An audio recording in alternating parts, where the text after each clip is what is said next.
Hola, muy buenos días a todos y a todas y muchas gracias por estar acá en una nueva charla técnica del programa de extensión e innovación de UC Davis Chile. Hoy nos corresponde el módulo de nutrición y hoy nos acompaña Rodrigo Ortega, quien es ingeniero agrónomo, académico de la Universidad Técnica Federico Santa María, especialista en fertilidad de suelos, nutrición de plantas y agricultura de precisión. La charla de hoy lleva como nombre cómo los manejos integrados de nutrición vegetal inciden en el aumento de producción y mejora de calidad de la fruta. Bueno, les recuerdo a todos que esta charla va a ser grabada para que puedan volver a revisarla en la plataforma de extensión y también pueden dejar sus preguntas acá en el botoncito de preguntas y respuestas para que puedan interactuar con Rodrigo al final de su presentación. Así que Rodrigo, muy bienvenido, muchas gracias por acompañarnos y te dejo la pantalla para que puedas compartir tu presentación. Bueno, muy buenos días a todos y a todas. Muchas gracias, Nicole, por la presentación. Vamos a intentar dar la charla lo más concisa posible en honor al tiempo disponible, pero obviamente si hay preguntas y no las alcanzamos a responder, por supuesto, estoy muy abierto a respondérselas posteriormente. En esta ocasión vamos a trabajar en aspectos teóricos y también en aspectos prácticos. Un segundito, déjenme compartir la pantalla correcta. Eh, ya, Ahora sí, perfecto. finalmente. Bueno, vamos a iniciar. Voy a ocultar estos controles acá. Bueno, vamos a conversar cómo los manejos integrados de la nutrición inciden en el aumento de la producción y mejora de la calidad de la fruta frente, por supuesto, al cambio climático. Hoy día tenemos una situación bien distinta a la que estamos acostumbrados a vivir en el pasado, debido, ¿cierto?, a la presencia de fenómenos climáticos, en particular durante los veranos, ¿cierto?, altas temperaturas, radiación muy alta, y eso, por supuesto, incide en el comportamiento productivo de las plantas. Pero siempre es bueno repasar, ¿cierto?, los desafíos de la agricultura del siglo XXI. Ustedes seguramente han visto más de alguna ocasión esta diapositiva, pero uno tiene que ser consistente con lo que cree. La verdad que tenemos muchos desafíos, algunos que son positivos para nosotros como productores de alimentos. Hay una demanda creciente de alimentos, nos enfrentamos, sin embargo, al cambio climático. Tenemos suelos degradados, esto es una realidad. Todavía tenemos erosión en muchos lugares. Tenemos pérdida de diversidad, cada vez que hacemos monocultivo perdemos diversidad, y esto es bien importante. Tenemos contaminación de suelo, hay contaminación por metales, particularmente cobre. Ustedes van a encontrar en su agua de riego frecuentemente niveles altos de nitratos, y también estamos viendo fosfatos. Para darle alguna idea de los límites máximos tolerables, en el caso de nitrato estamos hablando de 10 partes por millón de nitrógeno nítrico, de NNO3, y en el caso de fósforo estamos hablando de 0,03 partes por millón o miligramos por litro de PPO4. Cada vez que ustedes tengan niveles mayores que eso, posiblemente estamos en presencia de aguas que están contaminadas. De hecho, ese nitrógeno puede ser usado posteriormente en nuestros cálculos de suministro de nitrógeno. Tenemos una disminución de la población rural, pero yo diría que este es el elemento más importante. Tenemos una sociedad empoderada, a veces mal informada también, que demanda alimentos inocuos y nutritivos que se produzcan de manera sustentable. Así que nosotros tenemos que responder al mercado, y el mercado nos exige una producción eh, más sustentable. Entonces, lo que hemos estado planteando por mucho tiempo es cambiar el modelo o el paradigma productivo y volver un poco a las bases de la agricultura, ¿cierto? Hay que ir hacia un modelo que considere la calidad del suelo como la base de la producción sustentable, un modelo que utilice las mejores herramientas y tecnologías disponibles, tecnologías tan comunes como el análisis de suelo. eh, no se usan todavía con la intensidad que deberíamos. El uso de materia orgánica, el uso de inhibidores de nitrificación, el uso de microorganismos promotores de crecimiento, los PGPMs, y por supuesto que sea lo más sitio específico posible. Lo que hemos estado planteando con bastante éxito es que mejorando la calidad del suelo tenemos mejores raíces que a su vez soportan mejor biomasa aérea, y esto nos permite alcanzar alto rendimiento y calidad de fruta. Y hemos conversado anteriormente de los indicadores de calidad de suelo, pero siempre es bueno repetirlo. Hay indicadores de calidad y hay indicadores físicos, químicos, bioquímicos y biológicos. Y lo que les voy a mencionar ahora es que la sensibilidad de estos indicadores a los manejos agronómicos es distinta. Por ejemplo, cuesta más cambiar la textura o la estructura de un suelo que, por ejemplo, ver algún cambio en la biomasa microbiana en el suelo. Entonces, los físicos son los más lentos en términos de cambio, mientras que los biológicos son los más rápidos en términos de cambio. Hay algunos indicadores interesantes, además de los físicos y químicos que nosotros conocemos, los indicadores bioquímicos, y hoy día es bastante común ver en los análisis de suelo, por ejemplo, la actividad enzimática para mirar, por ejemplo, qué tan vivo está nuestro suelo. E incluso hoy día estamos haciendo, se hace genética, ¿cierto? Análisis de ADN del suelo para ver la diversidad de los grupos de microorganismos en el suelo. Hay algunos indicadores que son importantes también, que son compuestos, podríamos llamar así, dependen de todos los anteriores, como la estabilidad de los agregados, la capacidad de retención de humedad, la compactación, el suministro de nutrientes. Esto depende obviamente de cómo manejemos estos indicadores. Lo importante es elegir un set de indicadores que nos permita hacer seguimiento, ¿cierto?, en el tiempo y ver cómo nuestros manejos cambian no solamente el suelo, sino que también a nivel productivo. Lo que buscamos es tener un suelo sano, ¿cierto? Un suelo sano es un suelo que tiene buena aireación, buena porosidad, que tiene materia orgánica en superficie, que tiene buena infiltración, buena aireación y una elevada actividad biológica, ¿cierto? En contraste con un suelo degradado como el que tenemos aquí a la derecha, que es un suelo compactado, con baja capacidad de infiltración de agua, con poca aireación, pobre, ¿cierto? Con poca materia orgánica y con muy poquita aireación. Es bastante frecuente ver este tipo de suelos, ¿cierto? Especialmente en la región metropolitana, suelos muy degradados, a veces también con sodio, producto del agua de río. Eh, Así que la idea es trabajar hacia un suelo como el que se ve a la izquierda. Si tuviéramos que definir un suelo de buena calidad, estos serían más o menos las características: un buen contenido de materia orgánica, y si tuviéramos que ponerle un límite a esa materia orgánica, alrededor de un 4% máximo, una buena estructura, una buena capacidad buffer, la capacidad tampón, que está dada en gran parte por la capacidad de intercambio catiónico del suelo, un pH cercano a la neutralidad, que tenga niveles adecuados, no excesivos de nutrientes, que no tenga toxicidad de metales y que tenga una alta actividad biológica. Eso es lo que buscamos. Lamentablemente, como decía, nos encontramos con suelos bastante afectados por compactación. Por ejemplo, esta es la compactación, estos mapas de compactación muestran la compactación en la banda, no en la entrevera, sino que en la banda. Y ustedes pueden ver que los sectores rojos, ¿cierto?, muestran una elevada compactación, y ahí están los indicadores de compactación, ¿cierto? Si tenemos más de 150 libras por pulgada cuadrada, medida con un penetrómetro, o 1 megapascal, o 1000 kilopascales, si ustedes quieren, ya las raíces pueden tener problemas para penetrar. Pero en un suelo que ya está súper compactado, que tiene más de 300 libras por pulgada cuadrada, o 2 megapascales, ¿cierto? Es un suelo bastante compactado, las raíces ya no pueden penetrar. Y ustedes ven que en estos suelos, tanto a los 20 como a los 40 centímetros, se observa compactación bastante alta. Un aspecto importante es, dentro de las características del suelo, es la capacidad de intercambio catiónico, ¿cierto? La SIC, que nos da la capacidad buffer, y tenemos suelos con bastantes problemas de SIC, especialmente hacia la costa. La agricultura chilena, particularmente la fruticultura, se ha ido moviendo, ¿cierto?, hacia suelos más marginales, y no es poco común encontrar suelos de baja SIC. Eh, Ahí tenemos dos extremos, ¿cierto? Un suelo con una capacidad de intercambio catiónico de 5 miliequivalentes por 100 gramos. Hay muy poquitas cargas, ¿cierto? Y aquí tenemos un suelo con 25 miliequivalentes. Aquí tenemos muchas cargas negativas donde podemos poner nuestros cationes.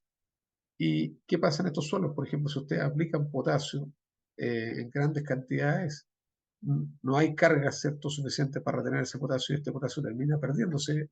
Por eso es bastante común ver suelos donde se ha hecho una fertilización potásica muy fuerte. sin embargo, los niveles de potasio en el suelo son bajos porque este potasio ha terminado lavándose. ¿Ya? Así que un suelo de mayor SIC está asociado normalmente a mayores contenidos de arcilla, mayores contenidos de materia orgánica también, y estos suelos tienen mucho mayor capacidad buffer. Así que hay que tratar de, si tenemos suelos de baja SIC, tratar de incrementarla en lo que podamos, ¿cierto? A través del uso de materia orgánica, por ejemplo. Bueno, y hay aspectos que van más allá de la nutrición, que tienen que ver con la capacidad de intercambio catiónico, como los coeficientes de absorción para los herbicidas residuales. Y aquí lo que se ve son dos suelos distintos. Este es un suelo arcilloso, medio rojo, de la serie San Carlos, y este es un suelo alfizón del secano costero de la sexta región. Y ustedes pueden ver que los coeficientes de absorción, la capacidad de retención de un herbicida residual son totalmente distintos. Este tiene una mayor capacidad de retención que este. Por lo tanto, este podría soportar mayores dosis del herbicida que este.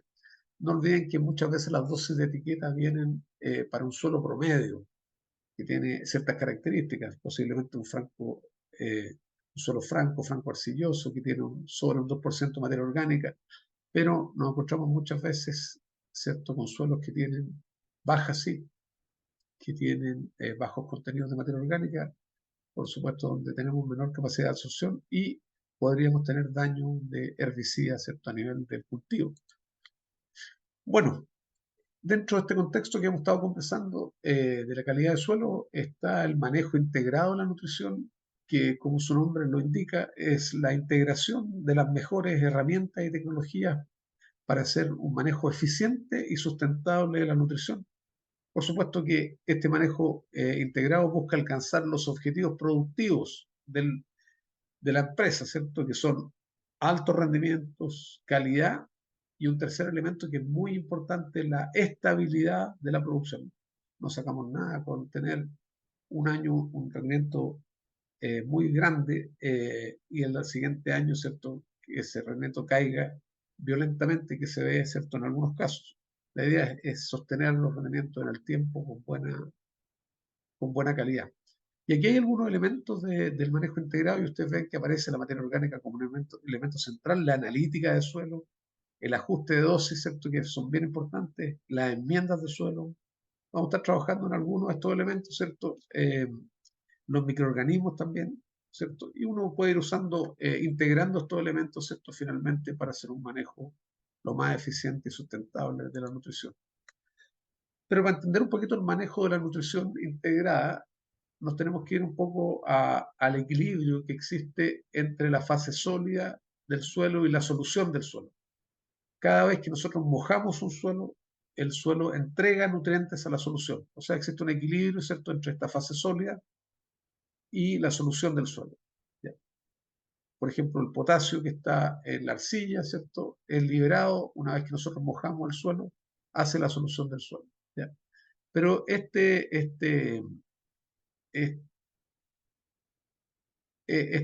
mecanismo que es dinámico, ¿cierto? Cambia todos los días, ¿cierto? Producto de que la planta absorbe nutrientes de la solución del suelo, ¿cierto? El suelo vuelve a liberar cuando la planta absorbe, y ese es un proceso dinámico que también es alterado por la aplicación de fertilizantes. Si yo aplico fertilizantes, estos fertilizantes van a ir a la solución del suelo y el equilibrio se puede mover hacia la fase sólida del suelo. Bueno, este equilibrio no es solamente controlado por la fase sólida del suelo, sino que hay varios elementos que interactúan con el suelo. La propia planta, ¿cierto?, que absorbe nutrientes, pero también aporta nutrientes a través de la materia orgánica que aporta, ¿cierto? Las raíces que crecen, que se producen, crecen y mueren. Esas raíces, por supuesto, aportan materia orgánica, nutrientes, los materiales de poda, etc. Así que la planta toma nutrientes, pero también aporta nutrientes al suelo. Los microorganismos de la misma forma, ¿cierto? Los microorganismos toman nutrientes y absorben nutrientes, pero también aportan nutrientes a través de su actividad metabólica.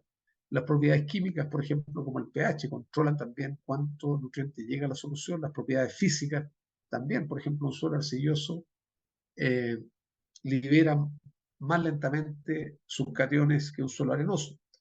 Entonces, Todos estos factores interactúan, ¿cierto?, con el suelo y entre ellos, ¿cierto?, para determinar cuánto nutriente llega a la solución del suelo. Entonces nuestra tarea es manejar este sistema dentro de lo que podamos para, primero, maximizar la cantidad de nutrientes en la solución y, más importante aún, maximizar la absorción. En muchos casos, los problemas de nutrición de nuestros cultivos no son por disponibilidad.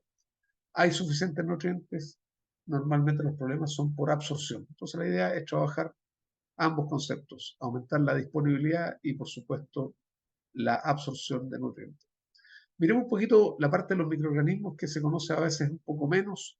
Los microorganismos interactúan con las plantas, con el suelo, y el método de comunicación entre las plantas y los microorganismos es a través de sus exudados. Y por otro lado, ¿cierto?, los microorganismos actúan a través de mecanismos directos o indirectos sobre las plantas. Como decíamos, las plantas interactúan con el suelo a través del aporte de residuos orgánicos y también la absorción de nutrientes. Y lo mismo que los microorganismos, como decíamos, los microorganismos consumen nutrientes, pero no aportan muchos nutrientes a través de su actividad metabólica. Así que hay que considerar en la ecuación no solamente el suelo, sino que los microorganismos y la presencia de la planta. Miremos algunos efectos que tienen los microorganismos, en este caso bacterias, promotoras de crecimiento de plantas, ¿cierto? Estos efectos están divididos por estos autores que hicieron una revisión a nivel global de los efectos que se han probado de las bacterias sobre las plantas.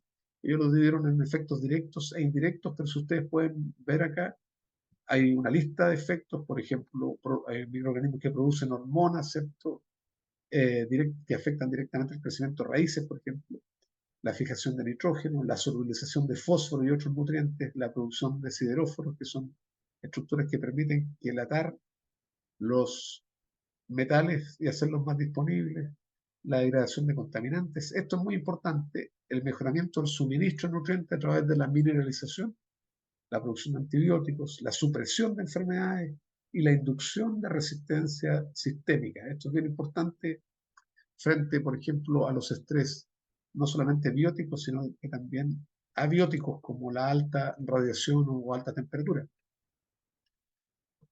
Ahora, ¿cuáles serían las estrategias? Y esto es un poco el resumen de lo que tratamos de hacer. Las estrategias de manejo integrado para alcanzar alto rendimiento y calidad a través de la disponibilidad y absorción de nutrientes y la tolerancia al estrés. Y aquí hay algunas prácticas o algunos manejos que podemos hacer y que estamos haciendo en la actualidad. Lo primero es enmendar el suelo según sus limitantes, ¿cierto? Todos los suelos tienen limitantes, algunas son más importantes que otras, entonces nosotros tenemos que identificar esas limitantes y enmendar el suelo en la medida de lo posible, ¿cierto?, para eliminar ese factor limitante si se puede. Después, mantener los niveles adecuados de nutrientes, no excesivos. Aquí queremos trabajar en un sistema integrado con microorganismos y si tenemos niveles muy altos de nutrientes, muchos de los microorganismos que funcionan, por ejemplo, para solubilizar nutrientes, no lo hacen, no funcionan. Otro elemento es favorecer la mineralización de la materia orgánica a través de las aplicaciones de materia orgánica, a través de los materiales de poda, cultivos de cobertera, ácidos húmicos, etcétera, compost. El uso de microorganismos degradadores de materia orgánica, ¿cierto?, para ayudar a degradar esos materiales que estamos aplicando. Podemos usar fijación biológica. De nuevo aparecen acá los cultivos de cobertera con leguminosas o la aplicación de microorganismos fijadores de vida libre. Una vez que tenemos nitrógeno, la idea es preservarlo a través del uso de inhibidores de nitrificación. Podemos también utilizar microorganismos solubilizadores de nutrientes. Por ejemplo, hay microorganismos que solubilizan fósforo, potasio, micronutrientes, silicio, etc. Y por supuesto hay que trabajar mucho en la bioestimulación, pensando, ¿cierto?, en el estrés biótico y abiótico, y por supuesto pensando en tener más raíces.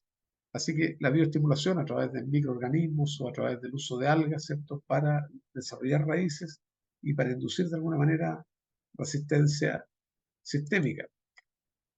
Un elemento que es bien importante en esta ecuación son los cultivos de cobertera, ¿cierto? Estos cultivos de cobertera se han transformado en una herramienta muy buena para mejorar la calidad del suelo, ¿cierto? Porque aportan no solamente carbono, ¿cierto? A través de sus raíces y su parte aérea, sino que también ayudan a mejorar las propiedades físicas eh, del suelo, ¿cierto? Dependiendo del tipo de raíz. Aquí tenemos diferentes tipos de cultivos de cobertera. Por ejemplo, aquí tenemos una gramínea, tenemos una leguminosa, aquí tenemos una brassicácea, y aquí lo ideal sería tener una mezcla, ojalá, de estos cultivos para que hagan diferentes efectos sobre el suelo. En este caso, por ejemplo, este, podría ser un raps, ¿cierto? Que tiene una raíz bastante pivotante. Y eh, el uso de cultivos de cobertera nos permite mejorar la calidad del suelo, como decía, ¿no? A través de sus efectos físicos, también químicos y biológicos sobre el suelo. Ahora, el único tema que tenemos que trabajar acá es dónde ponemos estos cultivos de cobertera. Si los ponemos en la parte central y después los cegamos y el material queda acá, no va a pasar mucho. La idea es que estos materiales podemos poner los cultivos acá, cegarlos, ¿cierto? Y que queden en la banda. En otros lugares se están poniendo los cultivos de cobertera directamente en la banda. Un cultivo de cobertera que es espectacular es el raps o la canola que le llaman, cultivo de invierno. Y ustedes pueden ver, ahí tenemos un cultivo de raps y podemos ver eh, las raíces, ¿cierto? Pueden ser bastante poderosas, como ustedes pueden ver, pivotantes, y aportan una gran cantidad de carbono al suelo, mejorando no solamente las propiedades físicas, sino que las químicas y las biológicas. Bueno, además estos materiales, por ejemplo, como mostaza o como raps, cuando ustedes lo incorporan al suelo, generan algunas sustancias como los isotiocenatos, ¿cierto? Que también tienen control sobre algunas enfermedades, así que el efecto es bastante fuerte. Bueno, pero la base de cualquier manejo es un buen diagnóstico y en el caso del suelo, nosotros tenemos dos alternativas de diagnóstico.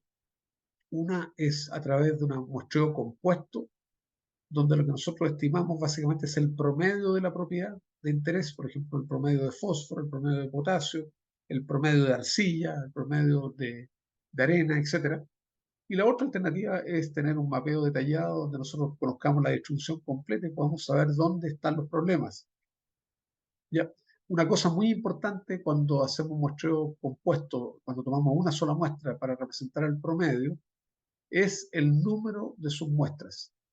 Y este número, esto hay que ser bastante majadero en esto, el número de sus muestras mínimo, ¿cierto? Para tener una buena representación de este promedio es 20. El tema es el siguiente, el número de muestras, como ustedes lo ven aquí, o submuestras, depende de la varianza de la propiedad, que es ese cuadrado, y depende del error de estimación del promedio. ¿Ya? Si despejamos el error, ¿cierto? Ustedes ven que el error de estimación es inversamente proporcional al número de submuestras o muestras. ¿Ya? Por lo tanto, si nosotros tomamos muy pocas submuestras acá, sobre todo para una propiedad de alta varianza, el error de estimación puede ser gigante. Nosotros con 20 submuestras estamos, para la mayoría de las propiedades, con un error más o menos del 10% desde el promedio. O sea, por ejemplo, si el promedio real de fósforo en el cuartel era 20 ppm, nosotros podemos estar más o menos 10%, es decir, más o menos 2 ppm para cada lado, ¿cierto? El promedio podría ser 8 o 12. Pero si tomamos muy pocas submuestras, obviamente este error puede ser muy alto. Así que es por eso la insistencia de tomar un número de submuestras adecuado. Y más encima tenemos otro problema, ¿cierto? Porque una vez que tenemos el promedio, supongamos que hicimos un buen muestreo, el promedio fue estimado correctamente, pero ese promedio también puede ser bastante engañoso respecto a la situación del cuartel. Aquí tenemos 3 cuarteles distintos, todos con el mismo nivel promedio de fósforo, ¿ya? Pero cuarteles que son muy variables a un cuartel que es muy poco variable, le podemos poner números a esa variabilidad a través del coeficiente de variación, que entre paréntesis el coeficiente de variación es la desviación estándar partido por el promedio, Por lo tanto, conociendo el coeficiente de variación, yo puedo calcular la desviación estándar y posteriormente puedo determinar un intervalo, ¿cierto? Un intervalo de los valores para los valores mínimos y máximos que se podrían encontrar en ese cuartel. Por ejemplo, en este caso, un cuartel de alta variabilidad, el promedio puede ser 25, pero algunos sectores del cuartel van a tener 10 ppm y otros 40 ppm. Y ustedes ven que eh, este intervalo se hace más pequeño a medida que tenemos cuarteles más homogéneos o menos variables. El problema es que en el cuartel de alta variabilidad, sobre todo, ¿cierto? Si nosotros establecemos un nivel crítico en 20 partes por millón, tal como está aquí abajo en esta distribución, aquí está la distribución de los valores de fósforo, al menos casi un 30%, ¿cierto?, de la superficie estaría bajo el nivel crítico. El problema es, claro, nosotros podemos estimar esto desde el promedio. Nosotros podemos determinar, por ejemplo, que en un cuartel determinado, ¿cierto?, hay una cierta proporción bajo el promedio, bajo el nivel crítico, perdón. ¿Ya? El problema es que no sabemos dónde está. Entonces, bueno, ¿con qué vamos a trabajar? ¿Vamos a trabajar con el promedio o vamos a trabajar con el mínimo? Si trabajamos con el mínimo, por supuesto, vamos a ser bastante ineficientes. Es por eso que hay que ir al manejo sitio específico, donde no solamente nosotros conocemos la distribución completa, sino que también conocemos dónde están los problemas. Aquí, por ejemplo, este es un mapeo detallado donde en un cuartel de 10 hectáreas, eso es el promedio 300 ppm de potasio, ahí está la mediana, ¿cierto? El promedio es mayor que la mediana, lo que muestra que la distribución no es normal. Y ahí tenemos la desviación estándar. Fíjense, el coeficiente de variación bastante variable y habían sectores que tenían 58 ppm y otros casi 800 ppm.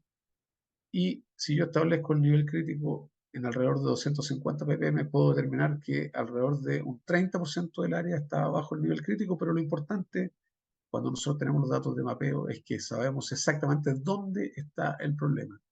No solamente podemos saber qué proporción de la población está bajo el nivel crítico, sino que también dónde está. Es por eso lo atractivo del mapeo. Y hemos estado mapeando el suelo a través de lo que se llama eh, sensoriamiento proximal sensor se llaman estos, son sensores que no tocan necesariamente el suelo, ¿cierto? Y este es un sensor que mide la radiación natural del suelo, la radiación gamma. Y bueno, este instrumento se pasa de diferentes formas, ¿cierto? Dependiendo ¿cierto? Dependiendo si estamos con cultivos establecidos o cultivos nuevos. Pero este instrumento nos ha permitido saber un poquito cuáles son los problemas actualizados de fertilidad de los suelos de la zona central. Bueno, ¿cómo trabaja este instrumento? Finalmente tenemos los mapas de diagnóstico. Ahí está el mapeo de radiación a través de las cuentas por segundo y con esto, más algunas muestras de control que se toman, se pueden generar los mapas detallados, ¿cierto?, de diferentes propiedades. Y por supuesto nosotros podemos después hacer mapas de prescripción detallados, ¿cierto? Y aplicar esas prescripciones de manera variable. Por ejemplo, una pregunta que la gente se hace a veces, dice, oye, pero yo no puedo aplicar variable porque tengo solamente un cuartel o un sector de riego. Bueno, si nosotros hiciéramos las correcciones en invierno, podríamos aplicar variables, ¿cierto? No a través del riego.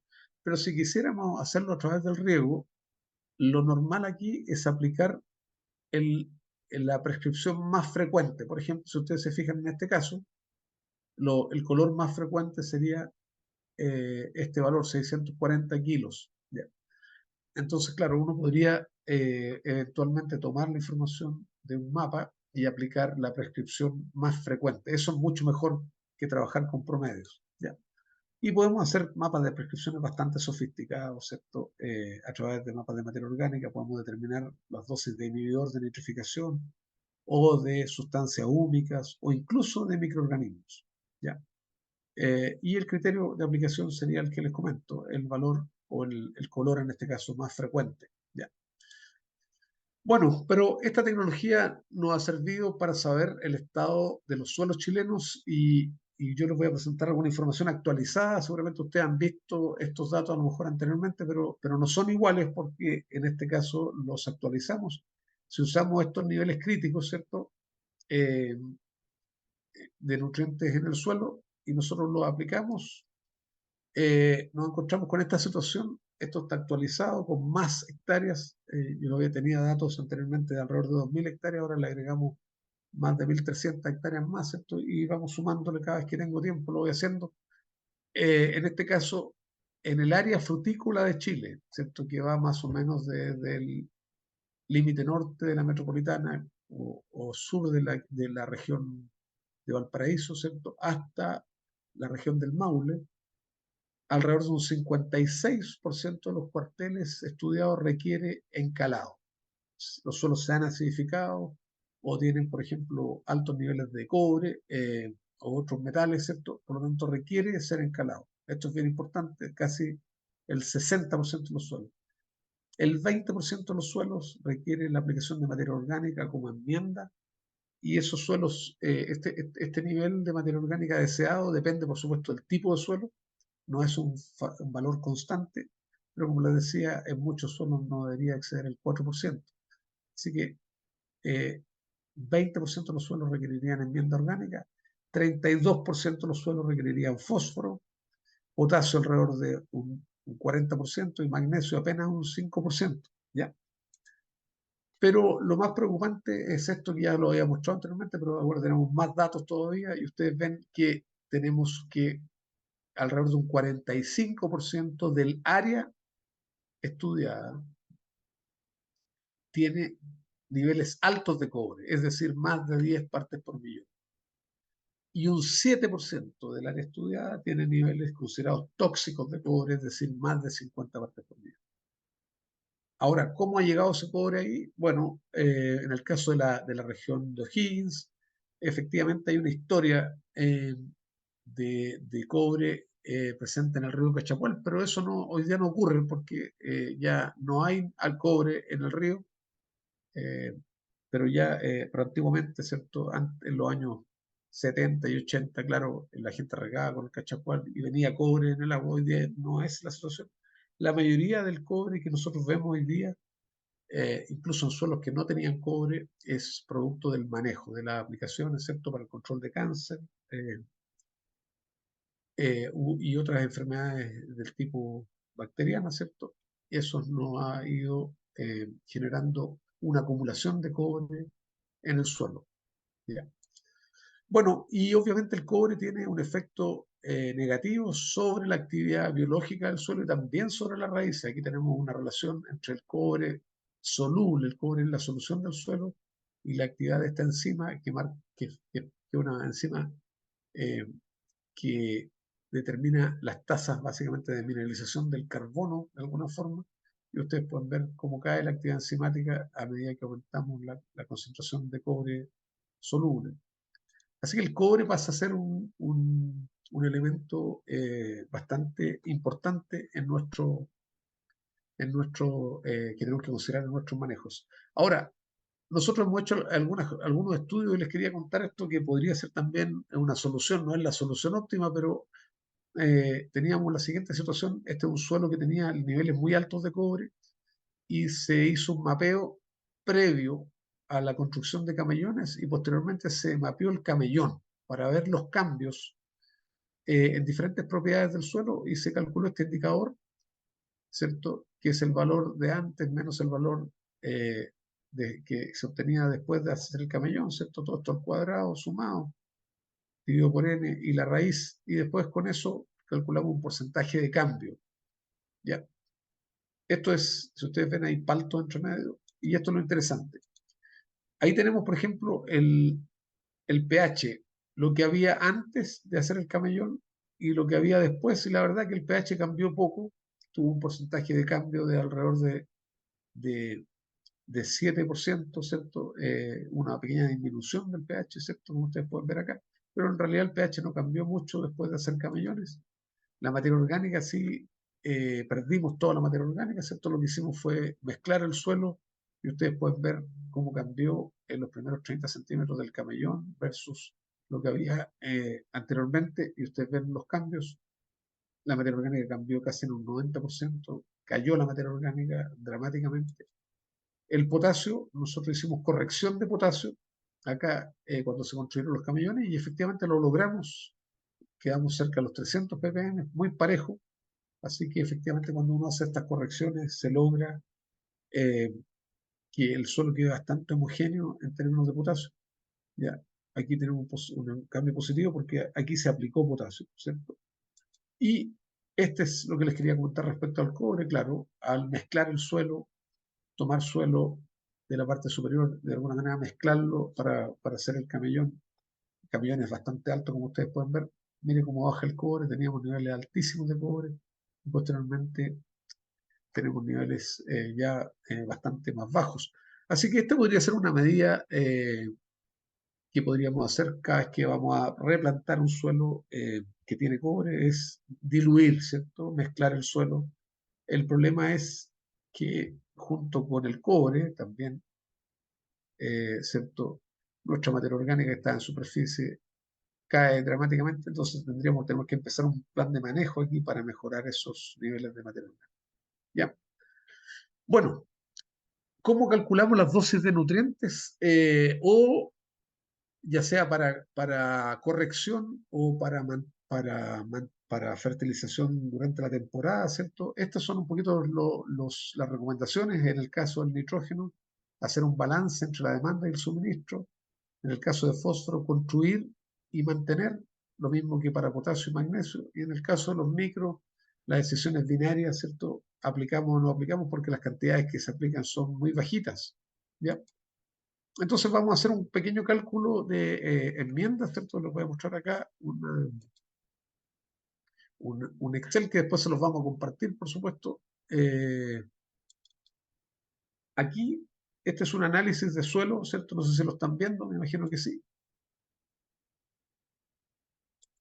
Tenemos un análisis de suelo y vamos a hacer una pequeña interpretación de este análisis, ¿cierto? Si ustedes se fijan, eh, el pH está relativamente bien, ¿cierto? Esto es un pH en agua. Ahí usted lo puede saber porque aparece 1 a 2,5, una parte de suelo en 2,5 partes de agua. La conductividad eléctrica fue hecha en extracto de pasta. Aquí dice sin problema, pero en realidad es una conductividad eléctrica que no es baja, ¿cierto? Este es un análisis tomado en el mes de agosto.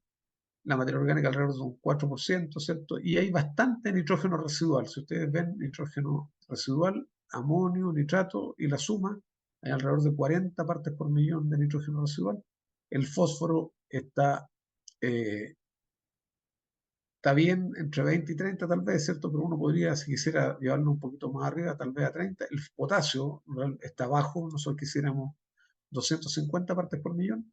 Y ustedes ven aquí, tenemos calcio y la proporción de ese calcio en la SIC, que está aquí abajo, ¿ya? Y, eh, y fíjense, tenemos niveles muy altos de cobre, ¿cierto? Eso es bastante típico encontrar, este es un análisis de la sexta. Entonces, claro, ¿qué formas tenemos nosotros de secuestrar ese cobre? Una de ellas es encalar. Aquí estamos casi en el límite, ¿cierto? Tenemos básicamente pH 6,4. Ahora nosotros podríamos intentar llevarlo a un pH mayor para tratar de alguna manera, hacer menos disponible el cobre, ¿ya? Entonces lo que vamos a hacer acá, vamos a hacer varias enmiendas. Partamos, por ejemplo, con el potasio que está abajo. Voy a agrandar un poquito esto, ¿cierto? El potasio extractable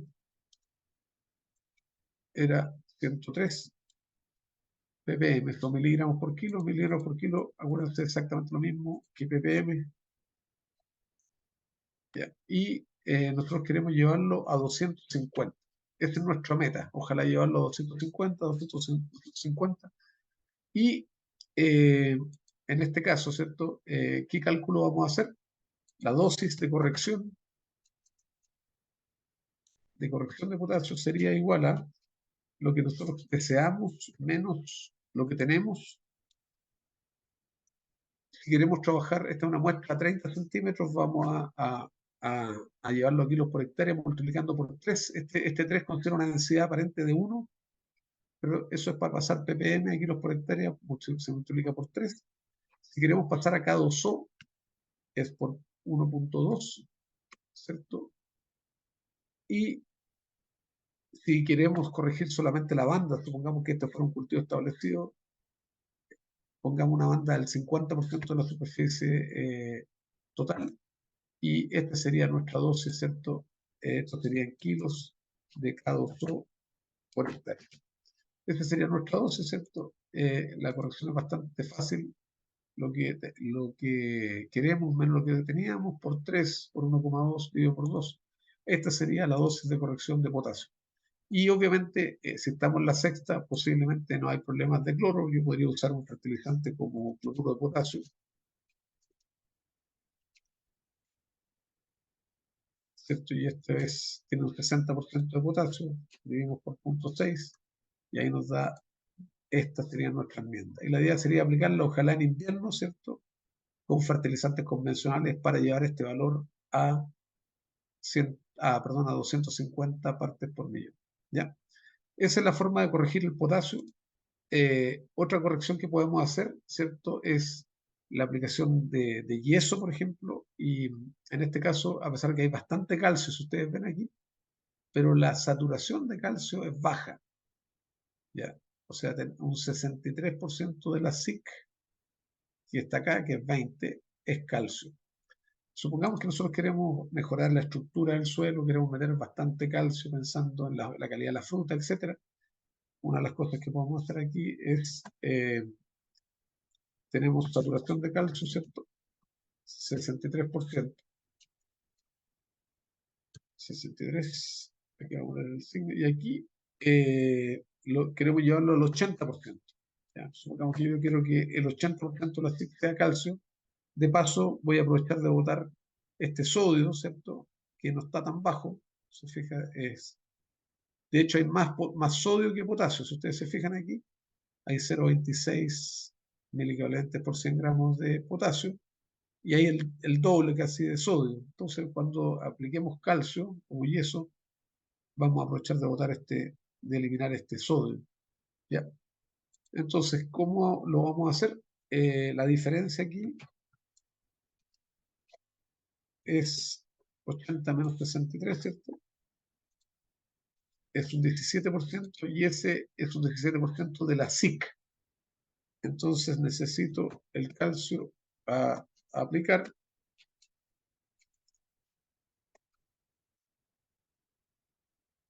Sería el 17% de la SIC, que son la capacidad de recarga catónica aquí, que es 20,1.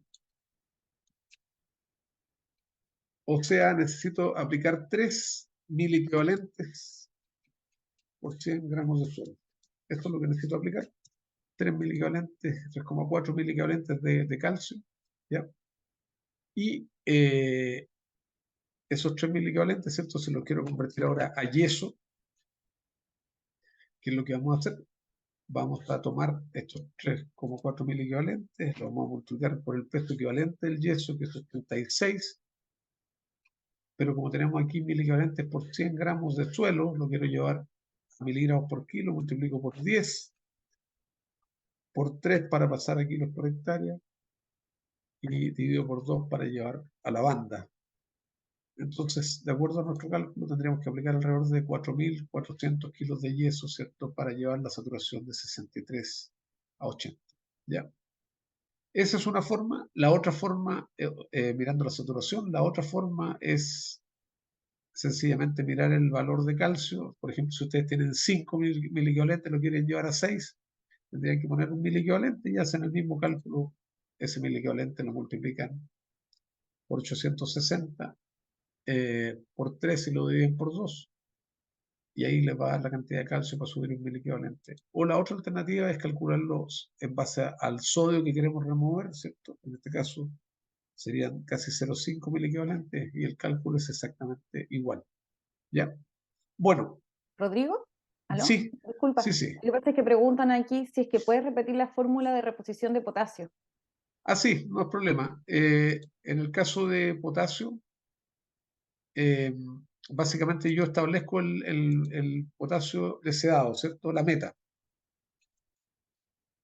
que son 250 ppm, ¿cierto? Yo tengo 103 y por lo tanto lo que debería hacer acá es la diferencia entre 250 menos 103. Este factor de 3 está considerando una hectárea a 30 centímetros de profundidad, ¿cierto?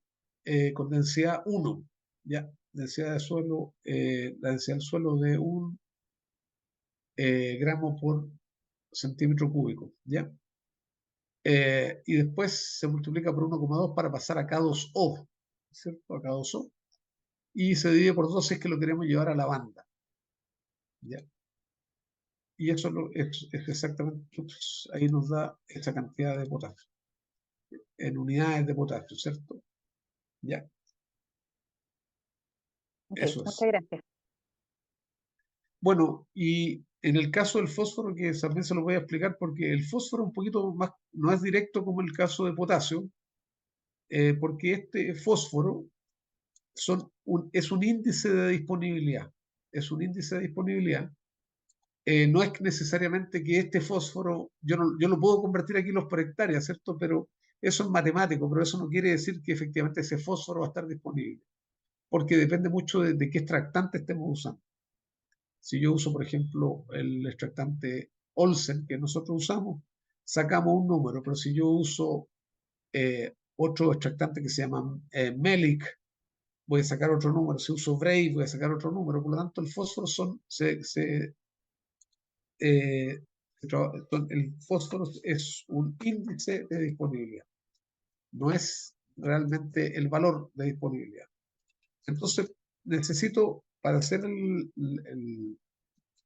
si yo quisiera hacer una corrección, supongamos que yo tengo fósforo Olsen, hoy día tengo 20, que es lo que está acá, 23, ¿cierto? Pero yo quiero llevarlo, la meta es llevarlo a 30, ¿ya? Eh, Aquí necesito tener un factor que se llama CP, que es los kilos de fósforo.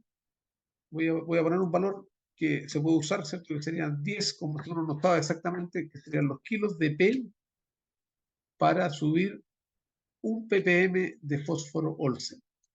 Kilos de P por ppm. Y esto es específico para cada suelo. Y esto nos permite convertir, por supuesto, este fósforo, este índice de disponibilidad en fósforo, ¿ya? Entonces, nosotros podemos usar un CP, si no sabemos, podemos partir con un 10, pero estos CP se mueven entre 5 y 40, depende de la capacidad de fijación del fósforo del suelo, ¿ya? Pero si uno no sabe, puede usar 10. No se va a equivocar mucho tampoco. Entonces, la dosis de corrección de fósforo,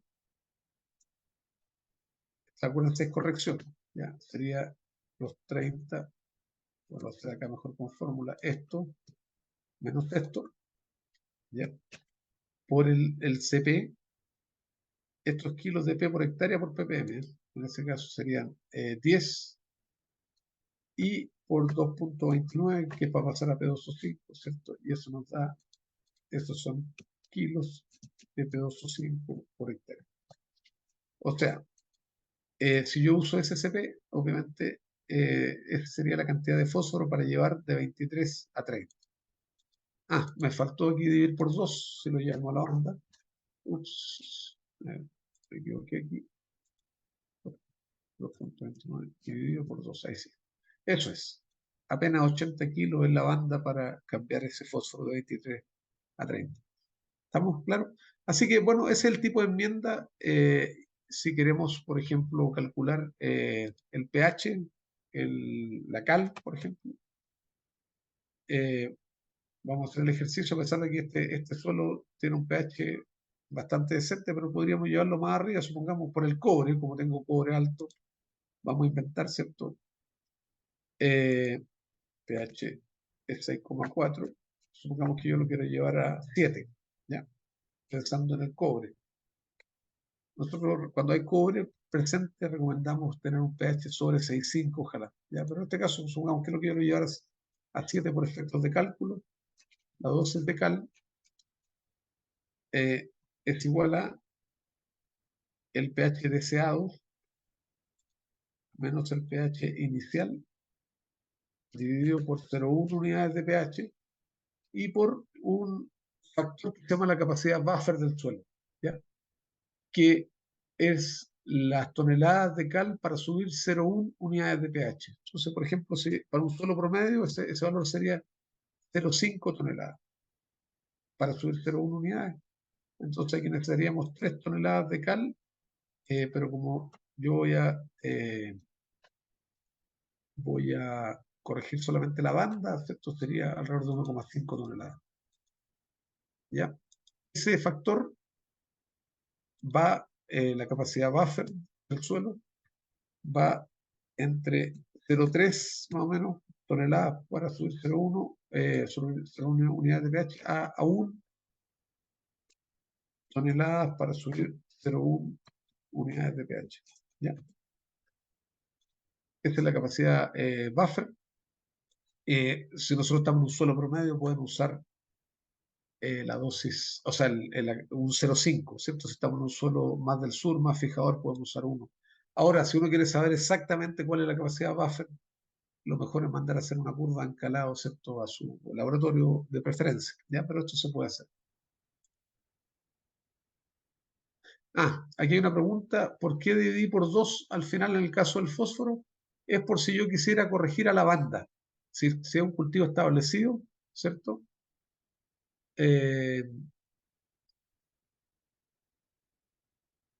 Si tenemos un cultivo establecido, ¿cierto? Obviamente nosotros queremos fertilizar solamente la banda y es por eso que dividimos por 2, asumiendo una banda del 50% en el caso de cerezo, por ejemplo. Pero ustedes pueden calcular exactamente, ¿cierto? La superficie efectiva. Bueno, efectivamente hay una pregunta también aquí de Pablo Campino que pregunta respecto a la fiebre de primavera. Claro, efectivamente, si nosotros tenemos altas temperaturas, ¿cierto? La planta deja de fotosintetizar, vamos a tener menos carbono disponible y si hay mucho carbono mucho nitrógeno circulando, podríamos estar en presencia de fiebre de primavera, ¿cierto? La fiebre de primavera se produce cuando tengo mucho nitrógeno y poco carbono para convertir ese nitrógeno en carbohidrato. Por lo tanto, una de las prácticas sería primero ajustar la dosis de nitrógeno, ¿cierto? No aplicar excesos de nitrógeno. Yo creo que hemos avanzado en eso, pero todavía las dosis de nitrógeno son un poco altas. ¿Ya? Las correcciones, hay otra pregunta respecto a qué tipo de correcciones se debe realizar para disminuir la toxicidad de cobre.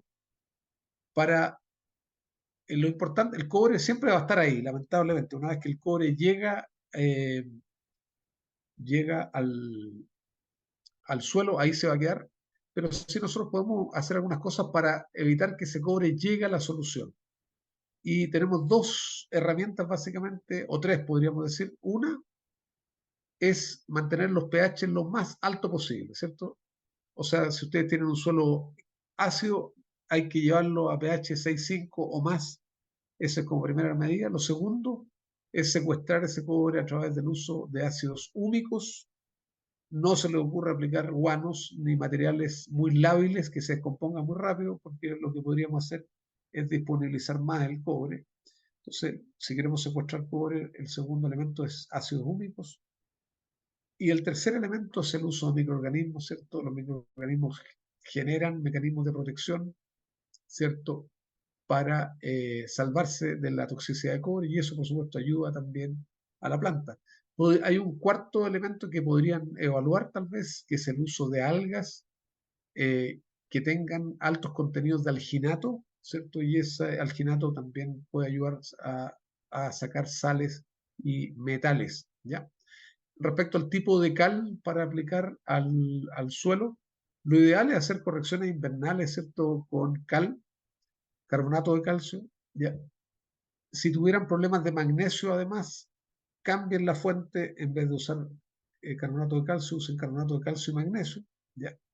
Y si no alcanzan a encalar, habría que usar algo para la temporada y en ese sentido podrían usar los hidróxidos de calcio tipo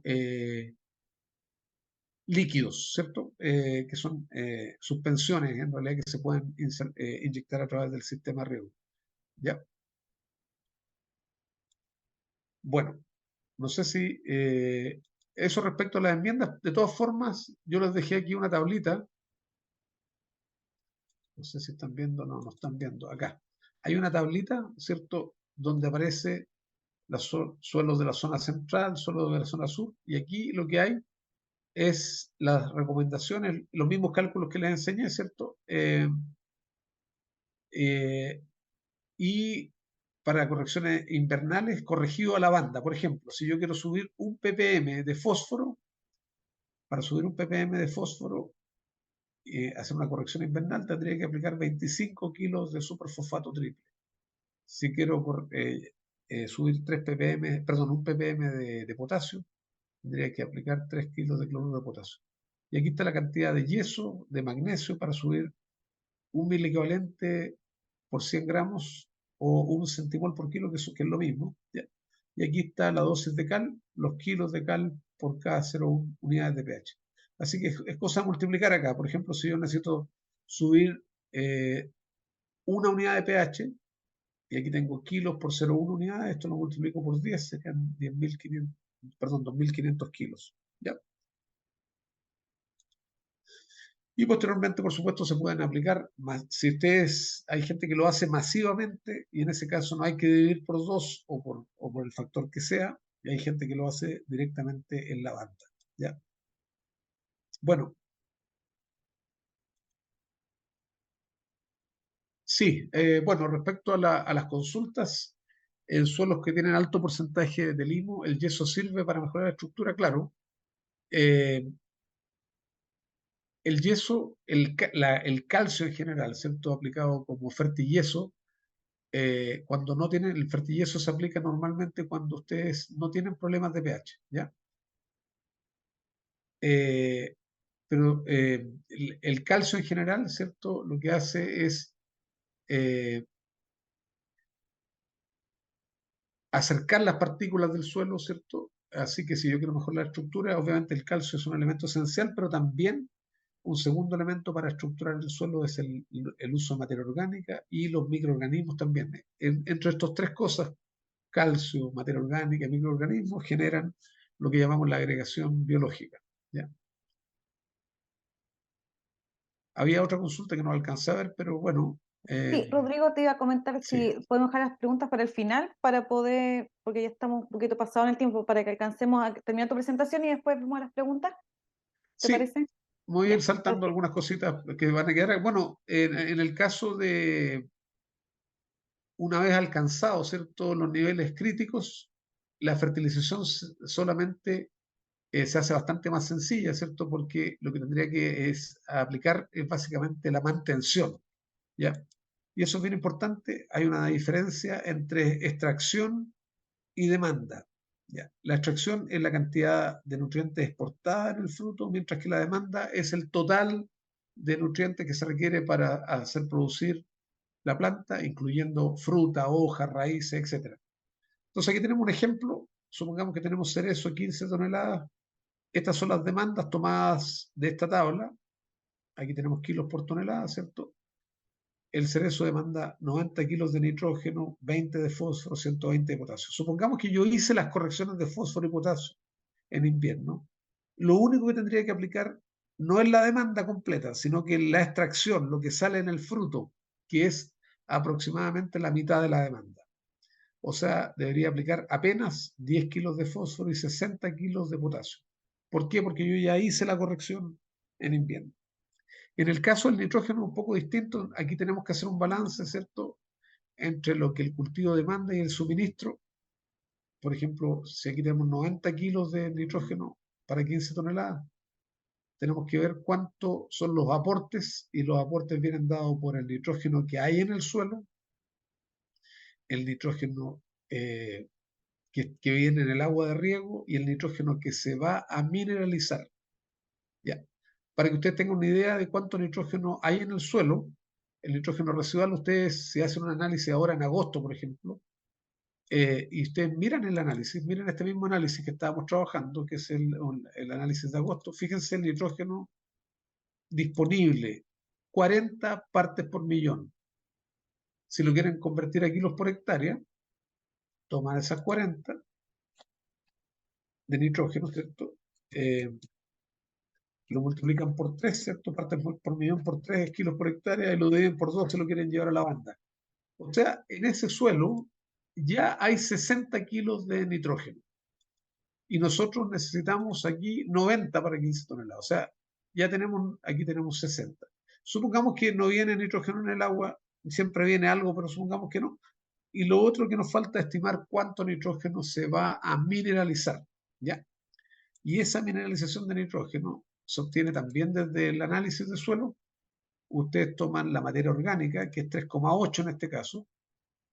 Este es el nitrógeno residual, para que no se nos olvide. Después les puedo compartir esta planilla. Y este es, vamos a calcular el nitrógeno mineralizado. ¿Ya? A ver si estamos viendo el Excel. Sí. Y el nitrógeno mineralizado, una estimación del nitrógeno mineralizado es la materia orgánica, que es 3,8 por el factor de 30 kilos de nitrógeno por porcentaje de materia orgánica. ¿Ya? Ese factor de 30, si quieren, dividimos por 2 para llevar a la banda. Y si ustedes ven, si yo sumo entre el residual y el mineralizado, tengo 117. Y yo requería 90. Entonces, ¿cuál va a ser mi conclusión? Cero nitrógeno. Cero nitrógeno. ¿Cierto? Hay gente que no se atreve, obviamente, pero hay que creerle a los datos. Si nosotros hacemos un análisis de nitrógeno residual y hay suficiente nitrógeno, prácticamente no habría que aplicar. Acuérdense además que en el caso de cerezo, por ejemplo, podemos hacer una corrección de post cosecha, ¿cierto? Es muy poco el nitrógeno que usa de pre cosecha. En el caso de otros cultivos, también el nitrógeno se puede corregir en cualquier momento, así que en este caso no habría que aplicar. ¿Ya? Así que eso es lo que hay que hacer en el caso de nitrógeno.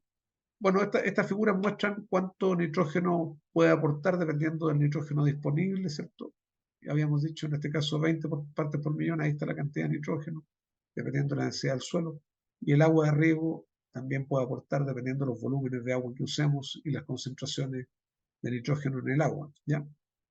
Bueno, cortito respecto a la materia orgánica, ¿cierto? La materia orgánica es, a pesar de que representa entre un 2 y un 5% la mayoría de los suelos, excepto los trumados del suelo, tiene un importante efecto, ¿cierto?, sobre la calidad del suelo. Hay fracciones distintas de materia orgánica, ¿cierto? Hay materia orgánica muy soluble, hay materia orgánica particulada, y esto es importante cuando ustedes envíen su muestra de suelo, no raspen los primeros centímetros, ¿cierto? Pueden sacar a lo mejor las malecitas que se ven visibles, pero no hay que raspar el suelo porque si no estamos eliminando parte de la materia orgánica, y la materia orgánica particulada es muy importante. Son, por ejemplo, cualquier tamaño de materia orgánica que pase un tamiz de 2 milímetros se considera materia orgánica particulada. Y después tenemos, esto se llama materia orgánica activa o rápida, y después tenemos una materia orgánica que es un poquito más lenta, y después tenemos la materia orgánica recalcitrante, la que le da las propiedades al suelo, ¿ya? Las que aportan nitrógeno son estas tres, la materia orgánica, o estos dos, si ustedes quieren, se lo miran aquí arriba, la materia orgánica activa y la materia orgánica lenta, son las que normalmente aportan nitrógeno y otros nutrientes a la mineralización, ¿ya? Bueno, un elemento también muy importante en el caso del manejo integrado es el uso de inhibidores de nitrificación. Este es el ciclo simplificado del nitrógeno, ¿cierto? La materia orgánica es atacada por los microorganismos del suelo y se produce amonio y otros nutrientes, ¿cierto? Nitrógeno como amonio y otros nutrientes, se produce fosfato, se produce potasio, calcio, en fin, todo lo que está en la materia orgánica se libera. En este caso vamos a hablar de nitrógeno, ¿ya? Y este nitrógeno amoniacal naturalmente se oxida y llega a nitrato. Las plantas pueden absorber tanto amonio como nitrato, Normalmente encontramos más nitrato porque este es un proceso que ocurre naturalmente en un suelo aeróbico, y este nitrógeno nítrico se puede perder por lixiviación y también en forma gaseosa por denitrificación, por ejemplo, si nosotros sobreregamos. Ahí están los grupos de microorganismos involucrados y las enzimas involucradas. Y aquí hay una enzima muy importante que es la amonio monoxigenasa, que es la encargada de transformar amonio a nitrito, y con el uso de inhibidores nosotros podemos inhibir de alguna manera esa amonio monoxigenasa. Algo muy importante, así como las plantas usan amonio, los microorganismos también pueden usar amonio, también podrían usar nitrato eventualmente, pero son muy eficientes usando este amonio. Por lo tanto, parte de este nitrógeno que se mineralizó va a ir a la biomasa microbiana y posteriormente va a ser devuelto a la solución del suelo a través de la descomposición de esta biomasa. ¿Ya? Ahí está la mineralización. Yo le digo, los suelos pueden aportar cantidades bien importantes de nitrógeno, hay que considerarlo. Y ya hicimos un ejemplo de estimación de dosis de nitrógeno, en este caso hicimos 90, le restamos lo que había en el suelo, le restamos lo que sea mineralizar, ya, así que estamos listos con eso. Y aquí están los inhibidores de nitrificación. ¿Cierto? Como decíamos, el nitrógeno orgánico es atacado por los microorganismos, se produce amonio y ese amonio se oxida hasta nitrato. También tenemos amonio fijado por microorganismos de vida libre del suelo y podríamos estar aportando algún fertilizante amoniacal, urea, nitrato de amonio, sulfato de amonio, etc. ¿Cierto? Y todos estos nitrógenos se van a transformar finalmente a nitrato. Entonces los inhibidores actúan ahí, inhibiendo la acción de la enzima amonio monoxigenasa, ahí, y haciendo que este proceso sea más lento. Y por lo tanto la planta y los microorganismos encuentran amonio y encuentran nitrato y son mucho más eficientes a la hora de utilizar ese amonio que al utilizar nitrato. Y eso podría ser también una alternativa, el uso de inhibidores, ¿cierto? Pensando en la fiebre primavera que alguien planteaba, ¿cierto? El uso de inhibidores lo que va a hacer es que haya más amonio en el suelo y ese amonio se metaboliza principalmente en raíces y por lo tanto no deberíamos tener mayores problemas en la parte aérea. ¿Ya? Como decía, este amonio también es usado por los microorganismos, lo que le confiere al sistema mucho mayor eficiencia. Bueno, ¿cómo se estima la dosis de inhibidor de nitrificación? Básicamente nosotros calculamos la cantidad de nitrógeno que se va a mineralizar, la cantidad de nitrógeno que se va a aplicar en forma amoniacal, ¿ya? En este caso, supongamos que, vamos a ir a nuestro Excel nuevamente, aquí dijimos que se iba a mineralizar eh, este nitrógeno mineralizado 57, este es nitrógeno amoniacal, el que viene de la mineralización, ¿cierto? Ahí está. ¿Y de dónde salió ese 57? Salió de la materia orgánica por 30 dividido por 2. Aquí, ¿ya? Ahí está. Y lo otro que tenemos, si ustedes miran en el análisis, le da separado el nitrógeno disponible, le da el amonio y el nitrato. Entonces yo puedo saber cuánto amonio hay en el suelo al inicio de la temporada. Entonces puedo calcular el N residual amoniacal ahora. Amoniacal. Ya que sería los 18 ppm por 3 dividido por 2. Serían 27 kilos más de nitrógeno amoniacal. Supongamos que yo no voy a fertilizar en este caso porque el balance me dio 117, necesitaba 90, pero lo que sí voy a hacer, voy a inhibir este nitrógeno, ¿ya? Y básicamente tenemos aquí el total de nitrógeno amoniacal sería la suma del nitrógeno que se va a mineralizar más la fracción amoniacal del nitrógeno residual. 84 kilos de nitrógeno tendría que inhibir. Y se usa aproximadamente 1 kilo de ingrediente activo, por ejemplo, podría ser una molécula como el 3,4 de MPP, ¿cierto? Por 100 kilos de nitrógeno. O sea, en este caso estaríamos usando alrededor de 0,8 kilos porque tenemos 84 kilos de nitrógeno. Si usamos 1 kilo por cada 100, al 1%, ¿cierto? Estaríamos usando algo así como 0,8 kilos de ingrediente activo, que en un producto comercial cualquiera podría ser cerca de 4 litros por hectárea, ¿ya? Eso es lo que se hace respecto a los inhibidores.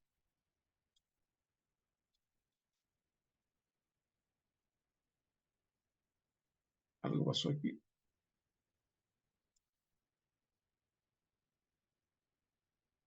Eh,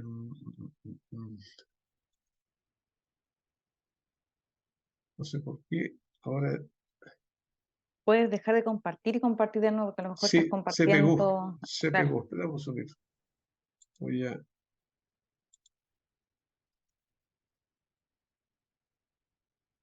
Ya, un segundito.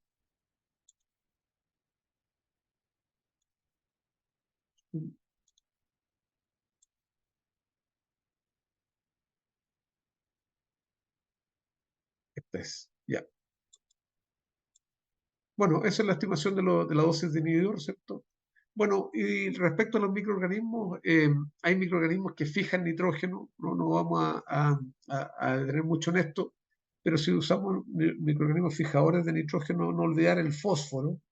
Los microorganismos necesitan una gran cantidad de energía, por eso que siempre cuando trabajamos con organismos fijadores, nuestros niveles de fósforo tienen que ser buenos.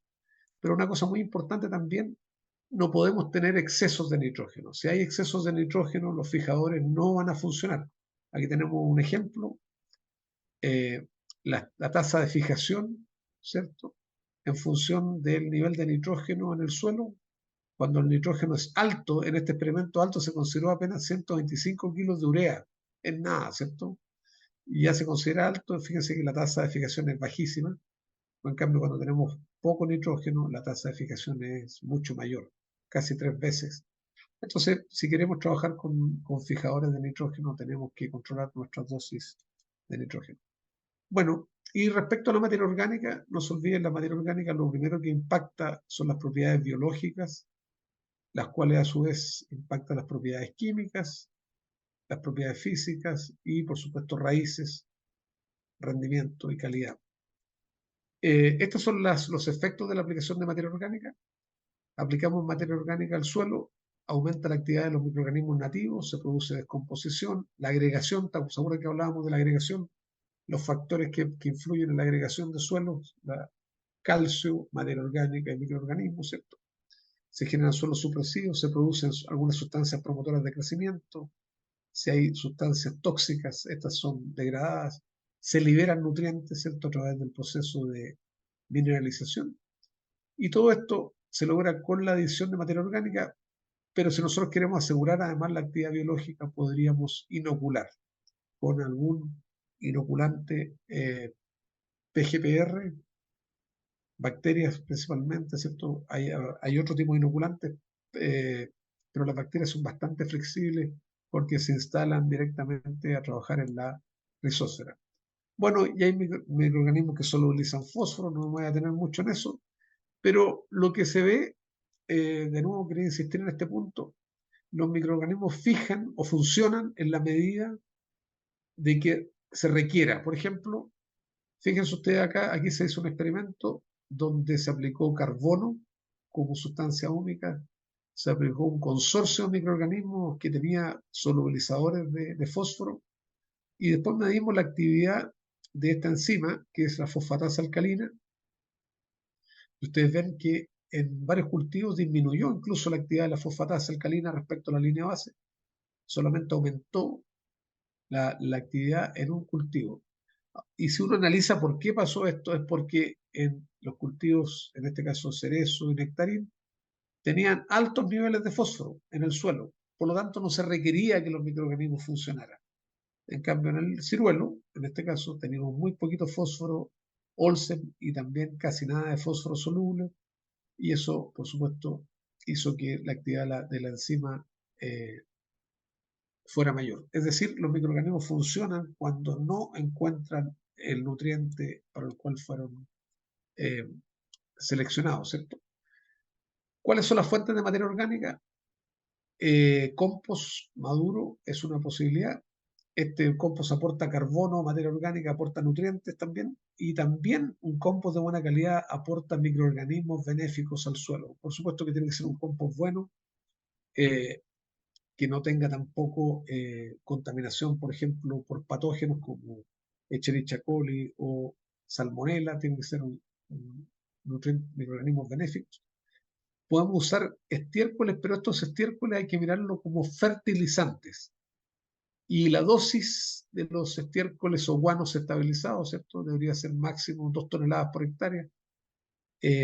Cualquier dosis superior nos echa a perder el sistema, ¿cierto? Porque aporta mucho nitrógeno. Además, los guanos, no se olviden, aportan mucho fósforo, también aportan metales, así que hay que regular la dosis a dosis que sean suficientes para aportar principalmente los nutrientes. Están las sustancias húmicas, que son fuentes de carbono, pero también pueden ser bioestimulantes per se, porque tienen un efecto tipo hormonal. Y también tenemos los extractos de algas al suelo, estamos hablando, extractos de algas al suelo, que también son fuentes de carbono y bioestimulantes. Ahora, ¿qué dosis de carbono deberíamos usar si estamos usando sustancia húmica o ácido húmico? Deberíamos estar usando alrededor de 10 kilos de carbono por hectárea. Y si ustedes ven, estos 10 kilos de carbono por hectárea aportan más o menos la misma cantidad de ácidos húmicos que 2 toneladas de compost, puesto que este es un producto que está ya absolutamente descompuesto en el tiempo. Entonces, ya millones de años los ácidos húmicos son extraídos de leonardita, que es un carbono fósil que lleva millones de años, por lo tanto sus concentraciones de húmicos son bastante altas. O sea, 10 kilos de carbono como ácido húmico equivalen aproximadamente a 2 toneladas de compost, en lo que llamamos extracto húmico equivalente. ¿Ya? Se pueden hacer las recomendaciones sitio-específicas, etc. Y una cosa importante es que cuando aplicamos productos tipo ácidos húmicos o algas al suelo, o incluso los microorganismos, podemos hablar de que tienen un efecto hormético, ¿cierto? Y la hormesis es un concepto que viene desde la toxicología, que dice que cuando un individuo se somete a dosis bajas de algún estrés o algún tipo de sustancia, genera una estimulación. Ahora, cuando las dosis de esas sustancias son mayores, podría generar una inhibición, ¿ya? Y se dice que los bioestimulantes vegetales, tanto de origen microbiano como no microbiano, inducen este tipo de respuestas que se llaman horméticas e incrementan su productividad y protección. Y es por eso que trabajan a bajas dosis. Pero estos son extractos de algas también, estimulan respuestas positivas en las plantas, pero una cosa que hay que considerar que también tienen doble función, o sea, tienen una función bioestimulante, pero también de mejorador de suelo a través de sus aportes de carbono. Bueno, y frente a los estrés abióticos, ¿cierto? Los estrés por alta temperatura, salinidad, etcétera, el estrés oxidativo en general, los extractos derivados de algas marinas funcionan bastante bien aplicados al suelo, por ejemplo, generando diferentes mecanismos y beneficios para la planta. Ahora, ¿qué esperaría uno cuando aplica carbono al suelo, mejora sus suelos, inocula? Debería esperar un aumento en la actividad biológica. Si nosotros medimos esta enzima, que es bastante marcadora, como la beta-glucosidasa, ustedes ven, se toma una línea base, se aplica en los manejos e inmediatamente se produce un aumento en la actividad biológica. Y esto también se ha visto con extractos de algas, como ustedes pueden ver. Este es el aumento sobre la línea base con la aplicación de un extracto de algas. Y la verdad que los aumentos pueden ser muy significativos. Bueno, finalmente lo que buscamos nosotros, como decíamos inicialmente, es tener un buen suministro de nutrientes en la solución, pero más importante aún, una buena absorción, y eso se logra con sistemas de raíces, con muchas raicillas, muchas puntas blancas, ¿cierto? De manera de poder absorber esos nutrientes que generamos a través del manejo del suelo. Y para finalizar, el mejoramiento de la calidad de suelos es clave para la obtención de alto rendimiento y calidad de fruta de forma sustentable y frente al cambio climático. Prácticamente la única medida de adaptación al cambio climático que tenemos es mejorar la calidad del suelo. La corrección de los factores limitantes en el suelo previo a la plantación o en invierno, en huertos establecidos, es la base para el funcionamiento del suelo y el éxito productivo. No se olvide que las plantas tienen factores limitantes y los microorganismos también. Por ejemplo, si tengo un suelo muy acidificado, con altos niveles de cobre, posiblemente su actividad biológica va a ser muy baja. Una vez corregidos las limitantes del suelo, el manejo de la nutrición debe focalizarse en estos puntos: el uso de materia orgánica en fuentes apropiadas para mejorar el suelo y bioestimular las raíces, el uso de microorganismos para mejorar el suministro de nutrientes y la eficiencia de absorción, y la reposición de la extracción de nutrientes. Solamente reponer el potasio, el fósforo, el magnesio que podemos estar extrayendo, porque nosotros tenemos ya los niveles corregidos. Y en el caso del nitrógeno, siempre hacer un balance. Y obviamente tratar de ir a decisiones de manejo lo más sitio específica posible y basadas en información. Bueno, Nicole, yo lo dejaría hasta aquí en honor al tiempo. Nos pasamos bastante, creo, pero Jessica está Rodrigo, ahora. sí, Sí, muchas, sí, muchas gracias por tu presentación. De verdad estuvo muy interesante, muy completa.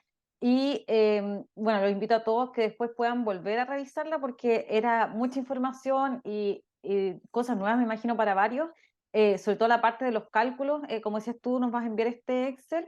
Lo más probable es que nosotros vamos a poner, ¿cómo se dice? Lo vamos a revisar para que sea como más fácil, para que puedan completar los datos y puedan ir practicando cómo hacer estos cálculos, porque son sí, muy, muy valiosos para los productores.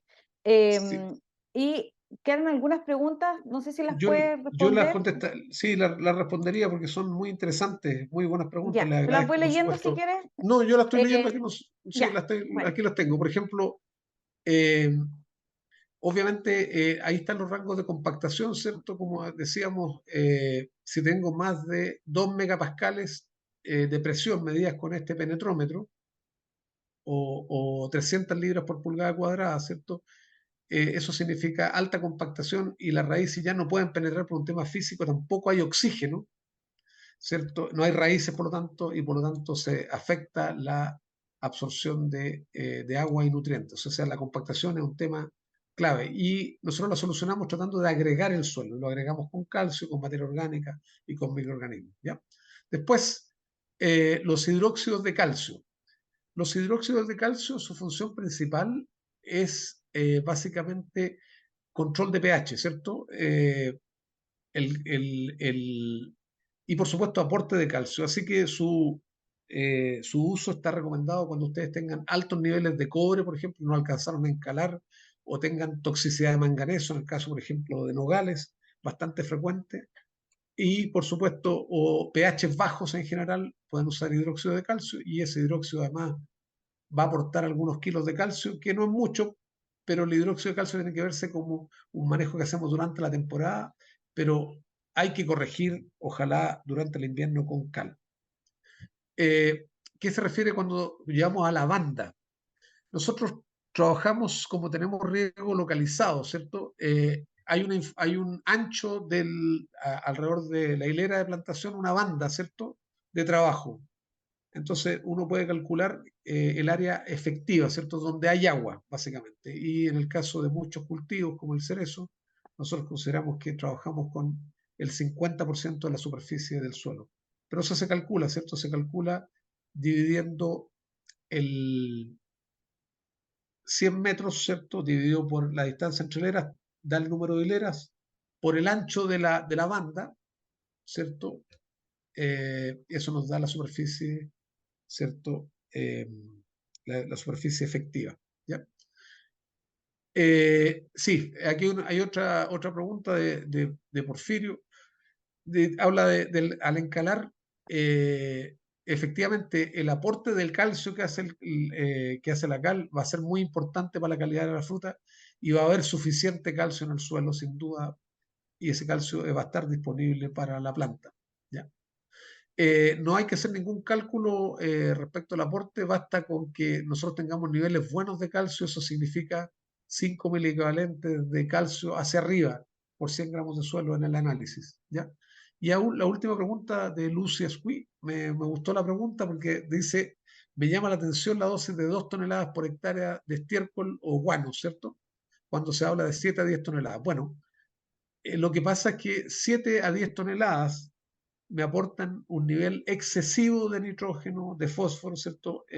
Y voy a tener huertos totalmente desequilibrados. Nosotros tenemos que controlar el nitrógeno y cuando nosotros metemos en la ecuación la cantidad máxima de nitrógeno, la cantidad máxima de metales que podemos aplicar, llegamos a dosis de entre 1,5 y 2 toneladas por hectárea. Y la última pregunta dice, ¿hay competencia entre el calcio aportado por el encalado y el potasio? La verdad es que cuando tenemos niveles buenos de potasio y buenos de calcio, la competencia en suelo, no estamos hablando de hidroponía, estamos hablando en suelo, la competencia es mínima, no hay realmente competencia, lo que importa. Y si existiera, no se preocupen, eso se arregla teniendo muchas raíces. ¿Ya? Sí, no, para subir medio punto de materia orgánica, hay una pregunta que dice, si quiero subir medio punto de materia orgánica, ¿cuántos litros de algas deberíamos aplicar? La verdad es que estamos hablando de varias toneladas de compost, ¿cierto? En el caso de compost pueden ser, podemos hacer el cálculo, no sé si alcanzamos, Sí, Jessica. sí, sí. Sí, se lo voy a explicar, aprovechemos ya aquí les voy a compartir el Excel nuevamente, y ese va a ser nuestro Excel maestro, y ahí lo Para vamos que a quede dejar. más claro la Sí, respuesta. entonces supongamos que yo tengo, vamos a hacer el siguiente cálculo. Ya, ahí están viendo el Excel, ¿cierto? ¿Sí? Sí, ¿Ven el Excel? sí, Ya. Sí, se está Bueno, viendo. entonces lo que vamos a hacer, supongamos que yo tengo un 2% de materia orgánica, y lo quiero llevar a 2,5%. Ya. Ya, entonces, tal como decía la persona que pregunta, hay que subir un 0,5% de materia orgánica. Ya, entonces, ¿qué significa 0,5? Tengo que ver si ese 2% lo tengo en un volumen de suelo. Vamos a calcular el peso del suelo. Ya, ese peso del suelo es 10.000 metros cuadrados por 30 centímetros de profundidad. Eso nos da el volumen, ¿cierto? Por la densidad, usemos la densidad de 1, ¿cierto? Y en este caso nuestro peso solo son 3.000 toneladas, ¿ya? Y yo quiero subir un 0,5, o sea, 0,5% de estas 3.000 toneladas, 0,05% por estas 3.000, me da 15 toneladas, necesitaría de materia orgánica, ¿ya? Y resulta que el compost puede tener, bueno, obviamente lo puedo corregir a la banda, como habíamos dicho, ¿cierto? Y si yo quiero corregir a la mitad de la superficie, necesitaría 15 dividido por 2, necesitaría alrededor de 7,5 toneladas de materia orgánica, ¿cierto? Y el compost tiene alrededor de un 50% de materia orgánica, así que la dosis de compost sería básicamente las 7,5 dividido por la mitad del 0,5, nos da 15 toneladas de compost. O sea, para que ustedes tengan una idea, necesitamos alrededor de 15 toneladas de compost maduro, ¿cierto?, para subir medio punto de materia orgánica. ¿Ya? Bueno, eso sería. Muchas gracias, Rodrigo. Mira, quedó una última pregunta que aquí preguntaban, ¿qué manejo integrado de la nutrición tiene efecto en corregir la salinidad del suelo por mala calidad de agua? Sí, bueno, primero el tema del yeso, ¿cierto?